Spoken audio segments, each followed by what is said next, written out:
Hello everybody, this is AK. I am back. So in the last video I talked about how people don't necessarily have to invest in the stock market to get passive income, right, from dividends. I mean, some people say it's too complicated, or it's too risky, or it's too volatile, I don't like it, or it's too much for my brain to process. Well,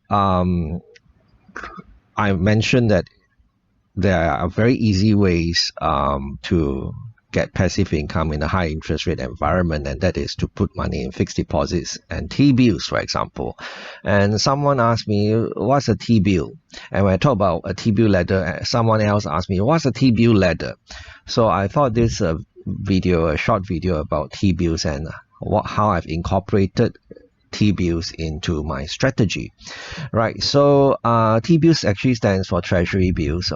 It's just bills issued by the Singapore government, and we basically park some money with the Singapore government, and they pay us a coupon or an interest income, right? No matter how you name it, it's just they're paying us, right? And the last T-bill auction that ended on the 14th of September, Thursday, had a cutoff yield of 3.73% per annum, which was relatively attractive compared to what 6 months fixed deposits would pay us if we were to park money with the banks, for example, and definitely much higher than what regular savings accounts would pay us, right? So I will leave a link in the description below to the site, right? The MAS website. So you can read up more about Treasury bills if you don't know anything about it.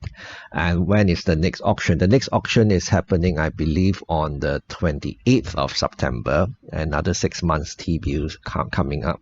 So and what's a T-bill ladder? A T-bill ladder basically means that you buy T-bills every 2 weeks. You buy 6 months T-bills every 2 weeks.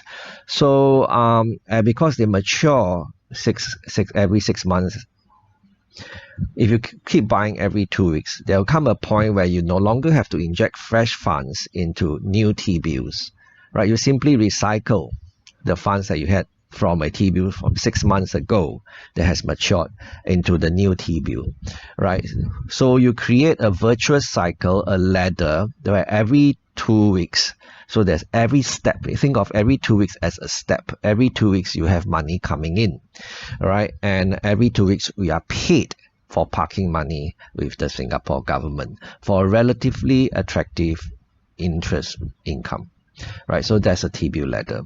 So that's the basics. And now someone asked me in my blog, hi AK, please share your view about using CPF ordinary account money for upcoming 1-year T-bill in October, which is next month.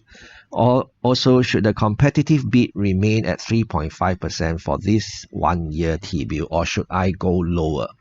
All right, so this is a comment from a reader in my blog when I blog about the 6 months T-bill auction that happened on the 14th of September, and how I was using CPF ordinary account money, and how I was bidding 3.5% in a competitive bid.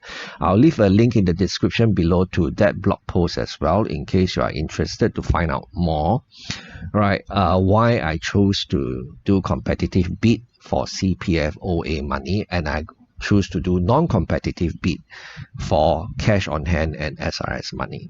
Okay, so my reply to the reader as to what I thought about the upcoming 1-year T-bill in October, I said a T-bill is a T-bill. Whether 6 months or 1 year in duration is a T-bill. So if you decide that you are not satisfied with just a T-bill ladder based on 6 months T-bills, you can buy some 1-year T-bill as well. It's up to you, right? And personally, I bought 1-year T-bill back in January with CPF OA money, right? Regular readers will know that, right? And if T-bill provide better returns than CPF OA, why not, right?